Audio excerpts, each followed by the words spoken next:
നമസ്കാരം. മിഷൻ 24 വാർത്തകളിലേക്ക് സ്വാഗതം. കുറ്റ്യാടിയിലെ എല്ലാ വാർഡുകളിലും ദുരന്ത നിവാരണ പ്രവർത്തനങ്ങൾ വിവിധ മേഖലയിൽപ്പെട്ടവരെ ഏകോപിപ്പിച്ചു നടത്താൻ തീരുമാനിച്ചതായി ഗ്രാമപഞ്ചായത്ത് വിളിച്ചു ചേർത്ത യോഗത്തിൽ തീരുമാനിച്ചു. ഇതിന്റെ ഭാഗമായി അപകട സാധ്യതയുള്ള മരങ്ങൾ മുറിച്ചു മാറ്റാനും റോഡിൽ അനുഭവപ്പെടുന്ന വെള്ളക്കെട്ട് ഉൾപ്പെടെ നീക്കാനും പോലീസ്, അഗ്നിശമന സേനാ വിഭാഗം, റവന്യൂ, ആരോഗ്യവകുപ്പ്, KSEB, വിവിധ സന്നദ്ധ സേനാ പ്രവർത്തകരുടെയും സഹായത്തോടെ ജൂൺ 5 മുൻപ് വാർഡ് തല യോഗങ്ങൾ നടക്കും. കുറ്റ്യാടി ഗ്രാമപഞ്ചായത്ത് ഹാളിൽ വിളിച്ചു ചേർത്ത യോഗത്തിൽ ഗ്രാമപഞ്ചായത്ത് പ്രസിഡന്റ് OT നഫീസ അധ്യക്ഷത വഹിച്ചു.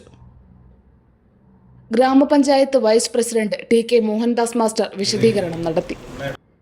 ഗ്രാമപഞ്ചായത്ത് അംഗങ്ങളായ AC Majeed, MP Kareem, Nisha Kuyyedi, Sabina Mohan, secretary O Babu, TK Kutyali, village extension officer K Askar, Kuttiadi PWD overseer Nikesh, KSEB AE EK Muhammad Basheer, LSGC AE Sreejith, fire and safety officer Lithesh, രാഷ്ട്രീയ പാർട്ടി പ്രതിനിധികളായ CN Balakrishnan, NC Kumaran, VP Moidu, OP Mahesh, P Kunhikelu Nambiar, വിവിധ സന്നദ്ധ സേനാ പ്രവർത്തകർ, യുവജന സംഘടനാ പ്രതിനിധികൾ, അധ്യാപകർ എന്നിവർ പങ്കെടുത്തു.